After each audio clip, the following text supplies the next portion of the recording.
최근 무인 배달 로봇이 도심 곳곳을 돌아다니고 있습니다. 무인 로봇과 사고가 나면 어떻게 대처해야 할지 김주영 기자와 따져보겠습니다. 김 기자, 무인 배달 로봇이 우리나라에 얼마나 도입된 상황인가요? 네, 강남 한복판에서 주요 배달업체들이 배달 로봇을 도입하면서 맞붙은 상황입니다.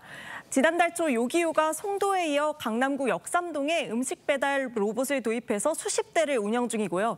경쟁업체인 배달의 민족도 지난달 말부터 테헤란로에 시범 도입했던 배달 로봇을 논현동 일대에 확대 도입했습니다.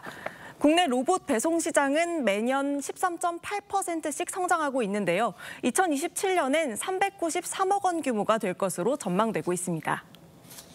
이 로봇들은 차도로 다니나요? 아니면 인도로 다니나요?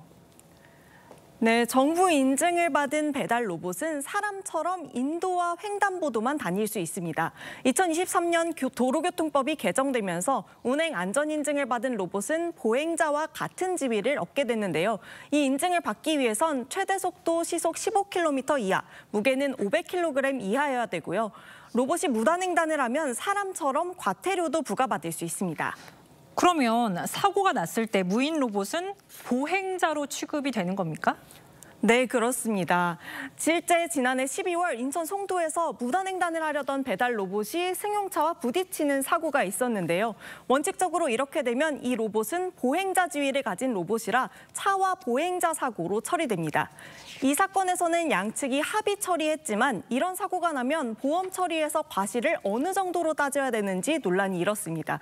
이 때문에 로봇을 단순 보행자로만 분류해 놓은 현행 법 규정을 세밀화할 필요가 있다는 지적이 나옵니다.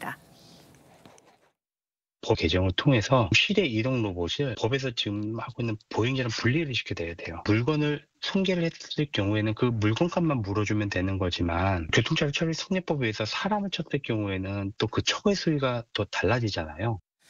그러면 운행 안전 인증을 안 받으면 차가 되는 건가요? 네, 경찰청은 이건 차량으로 간주되기 때문에 차와 차 사이의 사고로 처리된다고 했습니다. 현행법상 운행 안전 인증을 받지 않은 로봇은 보행자 도로로는 못 다니지만 차도로는 다닐 수 있다는 건데요. 최근 경찰청의 연구 용역 결과에 미인증 로봇을 주행하지 못하도록 처벌 규정이 정비돼야 된다는 지적이 나오기도 했습니다. 네, 다른 나라에도 이 무인 배달 로봇이 도입됐을 것 같은데 그 나라들은 규정을 어떻게 두고 있습니까? 네, 미국이 22개 주에서 배달 로봇의 보행자 지위를 줘서 상용화했고요. EU는 AI 로봇으로 인한 손해배상 규정을 마련하는 등 각국이 관련 법 정비에 나서고 있습니다. 전문가들은 개발 자체에 대한 규제는 간소화하면서 논란은 줄일 수 있는 세밀한 정책이 필요하다고 분석했습니다.